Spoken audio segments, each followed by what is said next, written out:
Hello student, in this video we will discuss about the topic on the is the dye in black ink a single color।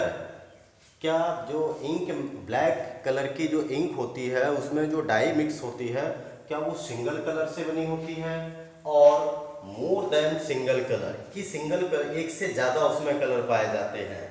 तो इसको identify करने के लिए हमें एक जैसे एक्टिविटी यहाँ पर करनी पड़ेगी। हम एक क्रोमेटोग्राफी पेपर लेंगे। क्रोमेटोग्राफी पेपर या जो अल्ट्रा फिल्टर पेपर होता है उसका यूज करना पड़ेगा। तो इसके लिए जैसे हम ये फिल्टर पेपर का कटिंग कर लेंगे, लगभग जैसे 10 सेंटीमीटर लंबाई में ले सकते हैं और उसके नीचे से ये 2 सेंटीमीटर ऊपर एक पेंसिल से मार्क बना लेना है। ये पेंसिल से मार्क बना करके यहाँ पर जिस भी मिक्सचर को हमें क्या करना है, पता करना है कि इसमें एक कलर है या एक से ज़्यादा कलर्ड कंपोनेंट है, उस मिक्सचर को यहाँ पर रख लेंगे। तो ये हो गया मिक्सचर और ये है क्रोमेटोग्राफी पेपर। और इसके बाद इसी क्रोमेटोग्राफी पेपर को एक बीकर में रख देना है। इसमें यहाँ तक वाटर या कोई दूसरा सॉल्वेंट भी भर सकते हैं। जैसे यदि वाटर सॉल्युबल यदि वो मिक्सचर कंपोनेंट्स हैं तो वाटर ले लेंगे एज ए सॉल्वेंट। जैसे यहाँ पर यदि हम इंक ले रहे हैं तो इंक जनरली वाटर में घुल जाती है, तो यहाँ पर हम लिख सकते हैं इसको वाटर ले सकते हैं। वाटर ले लिया। यदि वाटर यदि नहीं डिजोल्व हो रहा है वाटर में कोई कंपोनेंट तो उसको हम अल्कोहल या ईथर या क्लोरोफॉर्म दूसरे ऑर्गेनिक सॉल्वेंट का भी यूज कर सकते हैं। और इसको यहाँ पर ये हैंग कर दिया जाएगा तो इस तरह से, ताकि ये इधर उधर टच ना हो। इसके बाद कुछ समय के बाद क्या होगा, वाटर धीरे धीरे आपने भी जैसे एक सूखा कपड़ा लीजिए, सूखे कपड़े को बकेट में पानी भर दीजिए और उसमें थोड़ा सा डिप कीजिए। यदि आपने इतना डिप किया लेकिन वाटर धीरे धीरे क्या होगा, ऊपर की ओर ये राइज करता हुआ जाता है। तो यहाँ पर भी है वाटर धीरे धीरे राइज होगा और वाटर के साथ साथ ये जो मिक्सचर में कंपोनेंट्स हैं ये भी यदि वाटर में सॉल्युबल हो जाएंगे तो उसके साथ ये भी मूव करते हुए चलेंगे। अब जब ये मूव करते हुए जाएंगे तो ऊपर जाएंगे। जो वाटर में हाईली सॉल्युबल है it move with greater speed and reaches to the top, तो ये इधर पर आ सकता है। जो इसकी सॉल्युबिलिटी कम है, जो स्ट्रांगली यहाँ पर एब्जॉर्ब है, वो धीरे धीरे मूव करेगा तो यहाँ पर आ सकता है। अब मान लीजिए कि यदि 2 कंपोनेंट हैं तो एक कंपोनेंट यहाँ मिल सकता है और दूसरा कंपोनेंट उसके नीचे मिल सकता है, या 3 कंपोनेंट है तो इधर पर भी मिल सकता है। इस तरह से आप देखेंगे कि यदि उसमें 2 और मोर देन 2 डिफरेंट कलर्स होंगे तो वो यहाँ पर फिल्टर पेपर पर इसको हम निकाल लेंगे बाद में और इसको थोड़ा सा ड्राई कर लेंगे, सुखा लेंगे और सुखाने के बाद देखेंगे कि अलग अलग कलर जो है यहाँ दिखाई दे रहे हैं। तो ये कलर दिखाई देने का मतलब है कि यदि डिफरेंट कलर है means black ink not a single coloured component, it is a mixture of 2 और मोर देन 2 कलर्स। 2 या 2 से अधिक कलर भी इसमें हो सकते हैं। तो इस मेथड को हम क्रोमेटोग्राफी मेथड बोलते हैं। और क्रोमेटोग्राफी मेथड के द्वारा हम कलर्ड कंपोनेंट, किसी मिक्सचर के कलर्ड कंपोनेंट को सेपरेट कर सकते हैं। तो ये एक्टिविटी हम इसको पेपर क्रोमेटोग्राफी बोलते हैं क्योंकि इसमें किसका यूज किया गया है, पेपर का। तो ये है paper chromatography.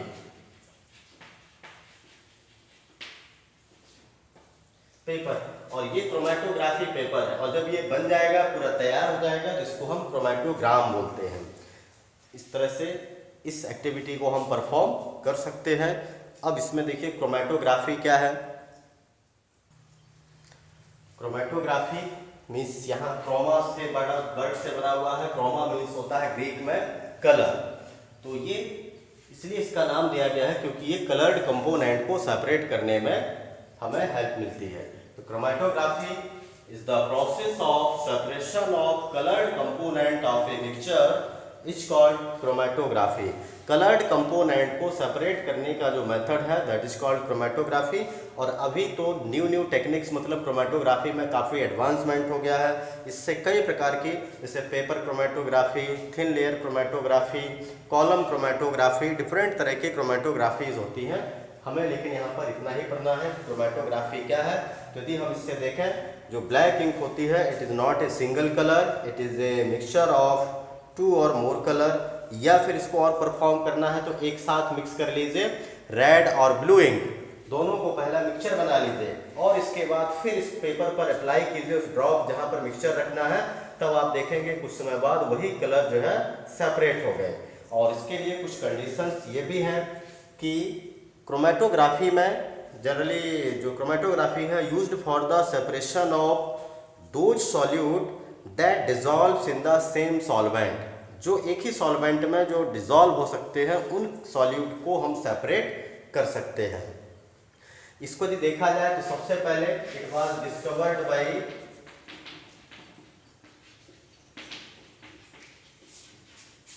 T sweat in 1903। T sweat is the Russian scientist, ये रशियन साइंटिस्ट हैं और इन्होंने 1903 में इस मेथड को सबसे पहले डिस्कवर किया था। इसके और भी एप्लीकेशंस हैं, सिर्फ ये इंक के लिए नहीं एप्लीकेबल होता है। और भी जैसे फ्लावर्स होते हैं, फ्लावर्स में हम देखते हैं कि अलग अलग कलर के होते हैं, तो क्या वो फ्लावर्स में कितने कलर पिगमेंट पाए जाते हैं उनको हम पिगमेंट बोलते हैं। पिगमेंटेशन जैसे प्रोसेस होता है तो वो नेचुरल कलर से भी इसको हम बता सकते हैं कि कितने उसमें कलर्ड कंपोनेंट मिक्स हैं। तो इसको हम और भी जगह अप्लाई करते हैं, जैसे कलर से डाई को हो गया, इंक हो सकता है, डाई मतलब कितने कलर्ड कंपोनेंट से बना हुआ है, ये भी इससे हम आइडेंटिफाई कर सकते हैं। पिगमेंट फ्रॉम नेचुरल कलर जैसे फ्लावर्स हैं, लीव्स हैं, इनको हम क्रश करके उससे पहले जूस निकालेंगे और उसी मिक्सचर को रख करके फाइंड कर सकते हैं कि how many coloured component they should है, उनमें कितने हो सकते हैं, कितने होंगे, ये आइडेंटिफाई आसानी से इससे किया जा सकता है। ड्रग्स फ्रॉम ब्लड, जैसे ब्लड में कोई ड्रग्स है तो कितना क्वांटिटी में है और कौन कौन से हैं, तो ये भी फाइंड हम कर सकते हैं क्योंकि ब्लड रेड कलर का है और ड्रग्स कोई दूसरे कलर का हो सकता है। तो इस तरह से इसको आइडेंटिफाई करने में हेल्प मिलती है। तो these are the applications, general applications of chromatography. Next method है separation of a mixture of 2 miscible liquid. 2 miscible liquid को सेपरेट किस तरह से किया जा सकता है, किस मेथड के द्वारा हम करेंगे। अभी हमने पहले वाले वीडियो में पढ़ा था separation of 2 immiscible liquid by the process of decantation और by the use of separating funnel का यूज करके। लेकिन यहाँ पर हमें पढ़ना है कि 2 मिक्सेबल जो पूरी तरह से मिक्स हो जाते हैं उन लिक्विड्स को हम कैसे सेपरेट करेंगे। जैसे for example acetone and water. Acetone means जैसे जो नेल पॉलिश में मिक्स किया जाता है या नेल पॉलिश रिमूवर के रूप में यूज करते हैं उसको एसीटोन बोलते हैं, और वाटर, ये दोनों मिक्स हो जाएं तो इनको कैसे सेपरेट करेंगे। या वाटर और अल्कोहल मिक्स करते हैं तो कंप्लीटली मिक्सबल हो जाते हैं एक दूसरे में, उनको कैसे सेपरेट करेंगे, दोनों लिक्विड होना चाहिए। और भी है जैसे बेंजीन टॉल्यूइन, दोनों को मिक्स किया तो कैसे अलग होगा। क्लोरोफॉर्म है, अल्कोहल है, ये सभी आपस में यदि मिक्स हो जाते हैं तो हम इनको कैसे सेपरेट करेंगे। तो इसके लिए हमें ये देखना पड़ेगा कि दोनों लिक्विड्स का बॉइलिंग पॉइंट का डिफरेंस कितना है, क्योंकि यदि ये तभी पॉसिबल है the separation of 2 miscible liquid possible when they should have difference in their boiling point, जब उनके बीच में बॉइलिंग पॉइंट का डिफरेंस होगा। कितना बॉइलिंग पॉइंट डिफरेंट है, क्योंकि हम यहाँ पर जो सेपरेट करेंगे ये सेपरेट करेंगे सेपरेशन बाय बॉइलिंग के द्वारा सेपरेशन होगा। जिसका बॉइलिंग पॉइंट कम होगा वो पहले इवापोरेट हो जाएगा और इवापोरेट होकर के हम उसके वेपर को अलग कलेक्ट कर लेंगे। जिसका टेम्परेचर, जिसका बॉइलिंग पॉइंट हायर है वो बाद में इवापोरेट होगा और उसको बाद में उसके वेपर को कलेक्ट। तो इस तरह से 2 या 2 से अधिक मिक्सेबल लिक्विड्स को भी हम सेपरेट कर सकते हैं bye the process of distillation. तो डिस्टिलेशन यहाँ पर 2 तरह का होता है, एक सिंपल डिस्टिलेशन और एक होता है फ्रैक्शनल डिस्टिलेशन। यदि 2 मिक्सेबल लिक्विड्स हैं तो डिस्टिलेशन लगाएंगे, 2 से ज़्यादा हैं तो जनरली फ्रैक्शनल डिस्टिलेशन का यूज किया जाता है। अब डिस्टिलेशन मतलब separation by boiling without decomposition of the component में जो भी है, जैसे भी अल्कोहल है तो अल्कोहल ही रहेगा, अल्कोहल को डिकम्पोज नहीं होना है, यहाँ तक ही बॉयल करेंगे। वाटर है तो वाटर मतलब जब तक हम बॉयल करेंगे जब वाटर जो है जहाँ पर डिकम्पोज ना हो सके, जहाँ डिकम्पोज जाता है तब हम उसको बॉयल डिस्टिलेशन के द्वारा सेपरेट नहीं करते हैं। तो डिकम्पोजिशन भी नहीं होना चाहिए, तो इस प्रोसेस को डिस्टिलेशन बोलते हैं। एंड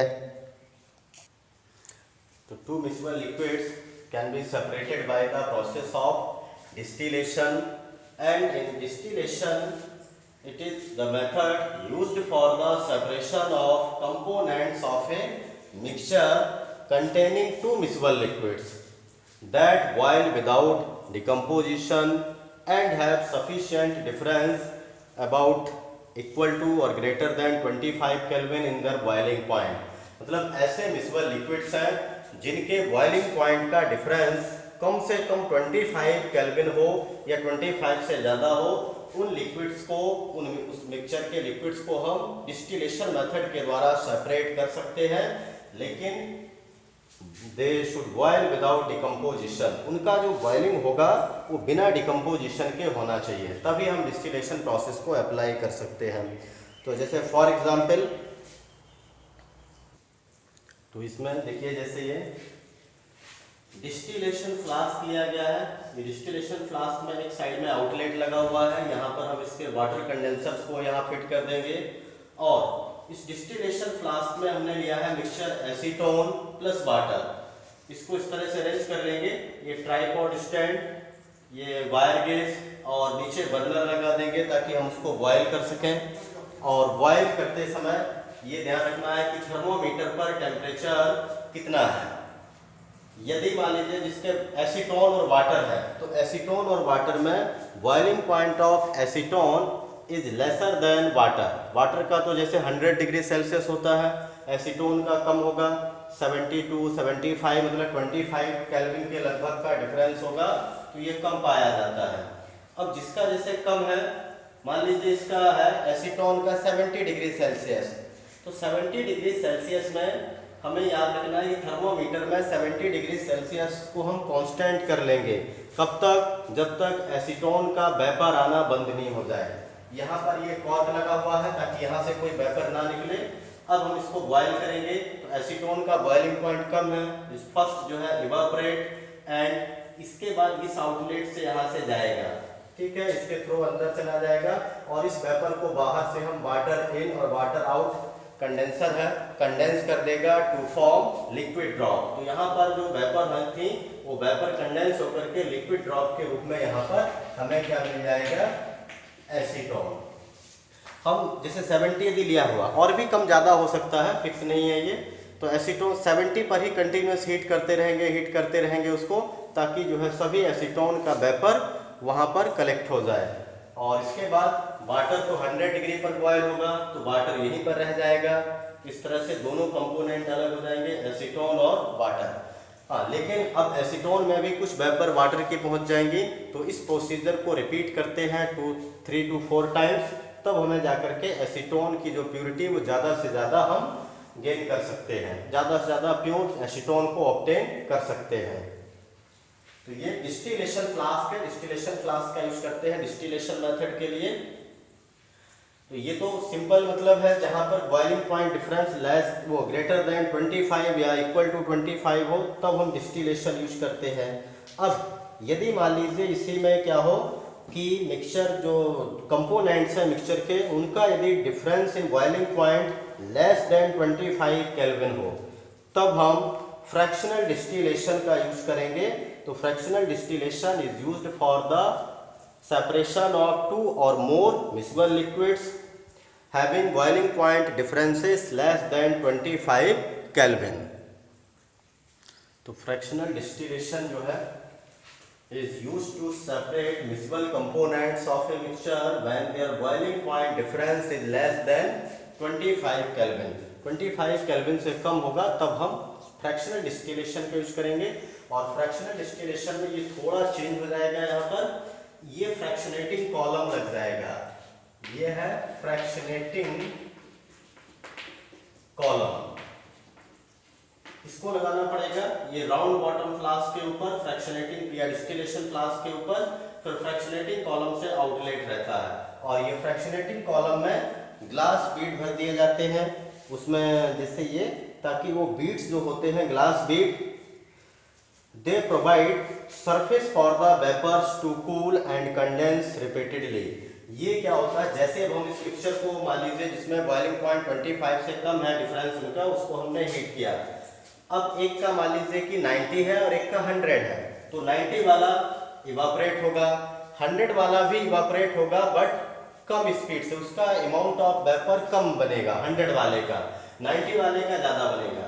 दोनों जाएंगे यहाँ पर, ये बीड से टकराएंगे, 90 वाले की एनर्जी ज्यादा होगी इसलिए ये ऊपर तक जा सकता है, लेकिन 100 वाला जो है जिसका इस कंपोनेंट का बॉइलिंग पॉइंट 100 था, उसके वेपर इन बीड्स से टकरा करके इजीली कंडेंस होकर के फिर से ये कहाँ आ जाएंगे, वापस इसी राउंड बॉटम फ्लास्क में आ जाएंगे, डिस्टिलेशन फ्लास्क में आ जाएंगे। तो इस तरह से यहाँ जो वेपर जाएगा ये सिर्फ 90 वाले का जाएगा, 100 वाला यही रुकता जाता है। तो ये बीड्स जो है they provide surface to condense और सरफेस टू कूल, ठंडा होने के लिए और कंडेंसेशन के लिए सरफेस प्रोवाइड करते हैं। तो ये फ्रैक्शनेटिंग कॉलम का यूज करना पड़ता है फ्रैक्शनल डिस्टिलेशन के लिए। और इस मेथड का यूज जैसे पेट्रोलियम जो प्रोडक्ट होते हैं, जैसे petroleum is the mixture of kerosene, diesel, petrol, coal tar and a number of gases.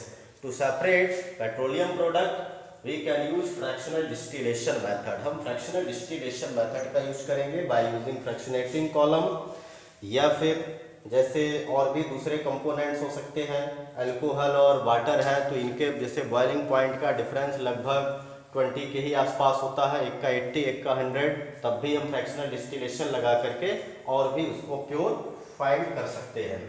तो ये मेथड था डिस्टिलेशन एंड फ्रैक्शनल डिस्टिलेशन। तो आज के इस वीडियो में इतना ही। Thank you, have a nice day.